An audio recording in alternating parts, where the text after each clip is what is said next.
So, Namaste for everyone. Myself, VG Sudharani, Assistant Professor of Economics, Department of Economics, Government First Aid College, Yelahanka, Bangalore. So, in last session, we discussed about the definition of development economics. Last ಸೆಷನ್ನಲ್ಲಿ ನಾವು ಅಭಿವೃದ್ಧಿ ಅರ್ಥಶಾಸ್ತ್ರದ ವ್ಯಾಖ್ಯಾನ ಬಗ್ಗೆ ತಿಳ್ಕೊಂಡಿದ್ವಿ. ಈಗ ಅದರ ಆಮೇಲೆ ನಾವು nature and importance of economics ತಿಳ್ಕೊಂಡಿದ್ವಿ. Then after that I think we have gone through the characteristics of economic development. So ಹಿಂದಿನ 3 ಸೆಷನ್ಸಲ್ಲಿ ನಾವು ಪೀಠಿಕೆ ಬಗ್ಗೆ ಮತ್ತು ಸ್ವರೂಪ, ಪ್ರಾಮುಖ್ಯತೆ ಮತ್ತು ಗುಣಲಕ್ಷಣಗಳು ಇದ್ರ ಬಗ್ಗೆ ತಿಳ್ಕೊಂಡಿದ್ವಿ. ಆ್ಯಂಡ್ ಫಾರ್ 4th ಸೆಷನ್ ಈ 4ನೇ ಭಾಗದಲ್ಲಿ ಈ ಅಭಿವೃದ್ಧಿ ಅರ್ಥಶಾಸ್ತ್ರದ 4ನೇ ಟಾಪಿಕನ್ನು ತಗೊಂಡಾಗ it is about the we can see that concept of economic development and growth, ಅಂದರೆ ಆರ್ಥಿಕ ಅಭಿವೃದ್ಧಿ ಮತ್ತು ಆರ್ಥಿಕ ಬೆಳವಣಿಗೆಯ ಪರಿಕಲ್ಪನೆಗಳು. ಅದನ್ನು ಈ ಎರಡನ್ನೂ ನಾವು ಅದ್ರ ಬಗ್ಗೆ ತಿಳ್ಕೊಳ್ತೇವೆ. ಆ್ಯಂಡ್ ಇದು BCU ಅಂದರೆ ಬ್ಯಾಂಗ್ಳೂರ್ ಸಿಟಿ ಯೂನಿವರ್ಸಿಟಿ ಸಿಲೆಬಸ್ ಪ್ರಕಾರ ಇದನ್ನು ತಗೊಳ್ಳಾಗತ್ತೆ. ಆ್ಯಂಡ್ ನಾವು ಲಾಸ್ಟ್ 3rd ಸೆಷನ್ನಲ್ಲಿ we understood what is development economics and the importance of development ಎಕನಾಮಿಕ್ಸನ್ನು ನಾವು ತೊಗೊಂಡಿದ್ವಿ. ನಾನು ನಿಮಗೆ ಈಗಾಗಲೇ ವಿವರಿಸಿದ್ದೇನೆ. ಅಭಿವೃದ್ಧಿ ಅರ್ಥಶಾಸ್ತ್ರ ಅಂತ ಹೇಳಿದ್ರೆ ಅಭಿವೃದ್ಧಿ ಹೊಂದುತ್ತಿರುವಂತಹ ಅಥವಾ ಅನಾಭಿವೃದ್ಧಿ ರಾಷ್ಟ್ರಗಳಲ್ಲಿ ಸತತವಾಗಿ ರಾಷ್ಟ್ರೀಯ ಆದಾಯ ಅಥವಾ ತಲಾ ಆದಾಯ ಏರುತ್ತಿದ್ದು, ಅದರ ಜೊತೆಗೆ ಒಂದು ವಲಯದಿಂದ ಇನ್ನೊಂದು ವಲಯಗೆ ಶ್ರಮ ಸಂಪನ್ಮೂಲಗಳು ಅಥವಾ ಬಂಡವಾಳ ಸಂಪನ್ಮೂಲಗಳ ಮರು ಹಂಚಿಕೆ ಆಗುವಂಥದ್ದು, ಮತ್ತು ಅದರ ಜೊತೆಗೆ ಮ್ಯಾಕ್ಸಿಮಮ್ ಸೋಷಿಯಲ್ ವೆಲ್ಫೇರ್ ಅಂದರೆ ಸಾಮಾಜಿಕ ಕಲ್ಯಾಣ ಕೂಡ ಆಗುವಂಥದ್ದು. ಅದರ ಒಂದು ಎಲ್ಲ ಫಲಗಳನ್ನು ಎಲ್ಲ ವರ್ಗದ ಜನರು ಮತ್ತು ಮುಖ್ಯವಾಗಿ ಬಡತನ ಮತ್ತು ನಿರುದ್ಯೋಗ ಸಮಸ್ಯೆಗಳನ್ನು ಹೋಗಲಾಡಿಸುವಂಥ ಪ್ರಯತ್ನಗಳು ಇದರ ಜೊತೆಯಲ್ಲಿ ನಡೆದಾಗ ಅಲ್ಲಿ ಆರ್ಥಿಕ ಅಭಿವೃದ್ಧಿ ಅಂತ ಹೇಳ್ತೇವೆ. This is what we have learned in the last session, that is development economics focuses on the elemental forces that raise per capita income. A key factor in this process is the growth generating reallocation of labor and capital among the sectors. Not only this, and to maximum, the main objective is to maximize the social welfare and to emphasize the fair distribution of the fruits of economic development to all the people, and to promote the human development with eradicating the poverty and solving the problem of unemployment by generating the opportunities. This is what we have learned in the last session. And now let us go for the next topic. As I said you earlier, this is about the concept of economic development and economic growth by learning ಅಂದರೆ ಆರ್ಥಿಕ ಬೆಳವಣಿಗೆ ಮತ್ತು ಆರ್ಥಿಕ ಅಭಿವೃದ್ಧಿ. ಇದನ್ನು ಅಧ್ಯಯನ ಮಾಡೋದ್ರಿಂದ ನಿಮ್ಗೇನು ಗೊತ್ತಾಗುತ್ತೆ? What is the learning outcome? Concept of economic development and concept of economic growth ಅನ್ನೋದು ವಿಭಿನ್ನವಾಗಿ ಅರ್ಥ ಮಾಡ್ಕೊಳ್ಳೋಕ್ಕೆ ನಿಮಗೆ ಸಾಧ್ಯ ಆಗುತ್ತೆ. ಈ ಪರಿಕಲ್ಪನೆಗಳು ಎರಡೂ ಕೂಡ ವಿಭಿನ್ನ ಅನ್ನೋದು ನಿಮಗೆ ಈ ಅಧ್ಯಯನ ಟಾಪಿಕ್ ಆದಮೇಲೆ ಗೊತ್ತಾಗುತ್ತೆ. So you can easily separate the concept of economic development and economic growth after knowing this session. And next we can see that as I said you earlier, till 1960s both are same. 1960ರ ತನಕ ಇವೆರಡನ್ನೂ ಕೂಡ ಆರ್ಥಿಕ ಬೆಳವಣಿಗೆ, ಆರ್ಥಿಕ ಅಭಿವೃದ್ಧಿ ಅನ್ನೋದು ಎರಡೂ ಒಂದೇ ಅರ್ಥವನ್ನು ಕೊಡ್ತಾ ಇದ್ವು. 1970ರಿಂದ ಅಲ್ಲಿ ಸ್ವಲ್ಪ ಬದಲಾವಣೆಯನ್ನು ನೋಡಲಿಕ್ಕೆ ಸಾಧ್ಯ ಇದೆ. ಎರಡರ ನಡುವೆ ವ್ಯತ್ಯಾಸವನ್ನು ಮಾಡ್ತಿದ್ರು, ಅದನ್ನು ಸಪ್ರೇಟಾಗಿ ನೋಡಲಿಕ್ಕೆ ಸಾಧ್ಯ ಆಯಿತು. So 1960s both had a same meaning and both were used as a synonym. And in 1970s we can see that both terms has been redefined. So as I told you earlier, economic development means it is nothing but there is a continuous raise in the GNP, GDP and also general improvements in material welfare. ಆರ್ಥಿಕ ಅಭಿವೃದ್ಧಿ ಅಂತ ಹೇಳಿದ್ರೆ ಸತತವಾಗಿ ವಾರ್ಷಿಕ ಆದಾಯ ಹೆಚ್ಚಾಗುತ್ತಿದ್ದು, ಅದರ ಜೊತೆಗೆ ಈಗ ಒಂದು ಏನು ಹೇಳ್ತೀವಿ, ಜನರ ಕಲ್ಯಾಣ ಕೂಡ ಜಾಸ್ತಿ ಆಗ್ತಾ ಇದೆ ಆರ್ಥಿಕ ಅಭಿವೃದ್ಧಿ ಅಂತ ಹೇಳ್ತೇವೆ. And when we take up the concept of economic development and growth ಅಂತ ತಗೊಂಡಾಗ, economic growth refers to increase over time in the country's real output of goods and services measured by GNP or NNP. ಈಗಾಗಲೇ ನಾನು ನಿಮಗೆ ಹೇಳಿದ್ದೀನಿ, ಆರ್ಥಿಕ ಬೆಳವಣಿಗೆ ಅಂತ ಹೇಳಿದ್ರೆ ತದೇಕವಾಗಿ ಅಂತ ಹೇಳಿದ್ರೆ ಒಂದೇ ಸಮನೆ ಆ ಒಂದು ಆರ್ಥಿಕತೆಯ ನಿಜವಾದ ಉತ್ಪನ್ನ ಅಂತ ಹೇಳಿದ್ರೆ ಸರಕು ಸೇವೆಗಳು ಜಾಸ್ತಿ ಆಗುವಂಥದ್ದು. ಅದನ್ನು GNP ಒಟ್ಟು ರಾಷ್ಟ್ರೀಯ ಉತ್ಪನ್ನ ಅಥವಾ ನಿವ್ವಳ ರಾಷ್ಟ್ರೀಯ ಉತ್ಪನ್ನ ಮೂಲಕ ಮಾಪನ ಮಾಡುವಂಥದ್ದು. So the race in the output of a country is represented by economic growth. ಮತ್ತು economic development means in contracts it is nothing but it is the progressive changes in socio economic structure of the society.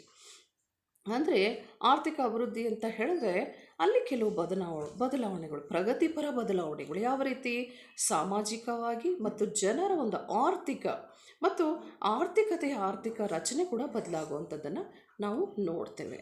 So ಮತ್ತು next ಆರ್ಥಿಕ ಅಭಿವೃದ್ಧಿ ಅನ್ನುವಂಥದ್ದು, so economic development means it is a study decline in agriculture and increase in the share of industries, trade, banking, construction and services, transformation by shift occupational structure of labor force and improvement in its skill and productivity.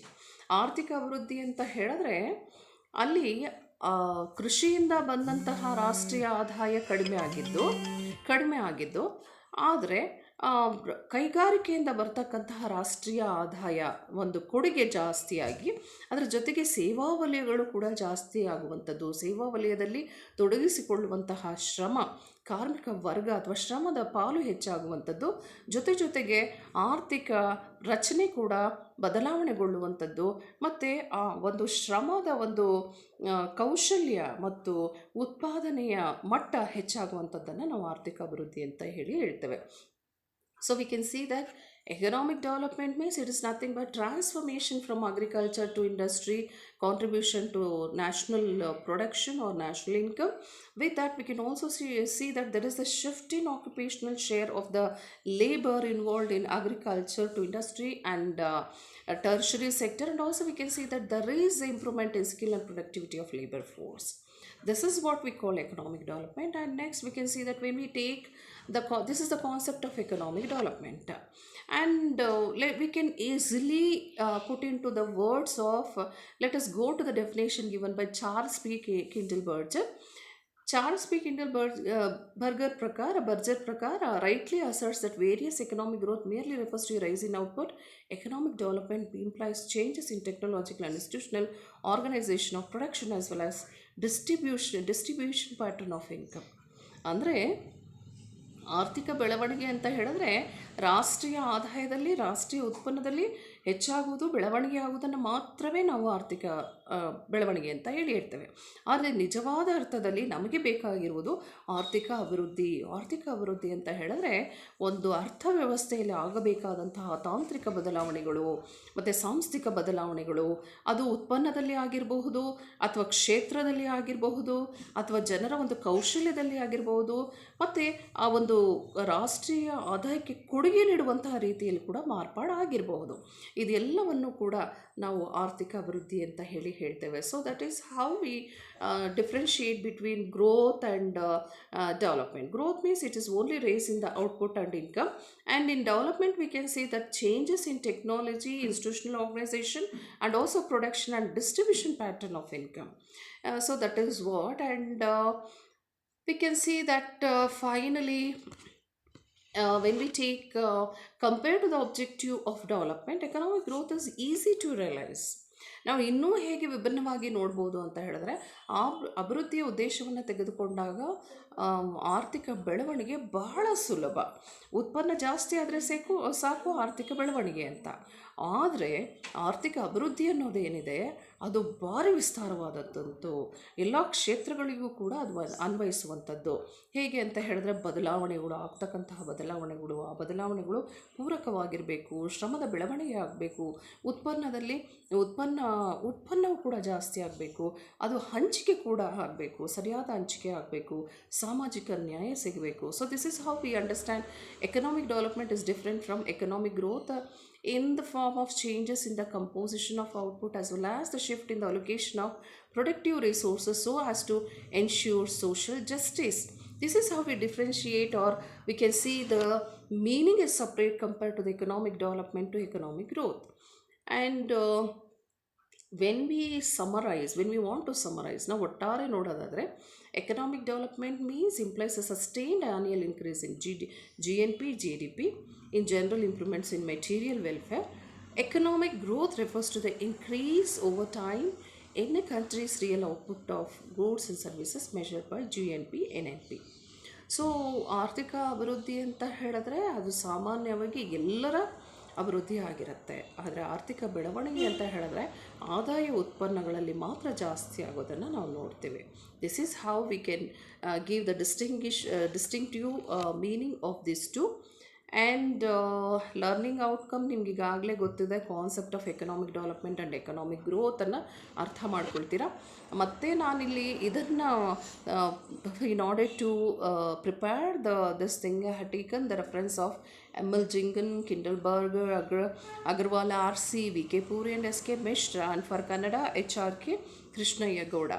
And MCQs na tagondaga, in this topic we can see the MCQs. What does economic development mean? So I have given 4 options there. You can see which will be the right answer.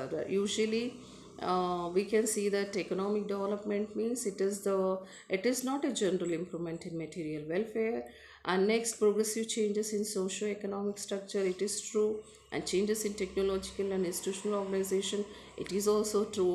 So we can see all of the above. That will be the answer. And next MCQ is economic growth refers to the increase in overtime of real output and goods and services to raise in output and mobilizing larger resources and raising their productivity. Output level can be raised, and for this also the answer will be all of the above.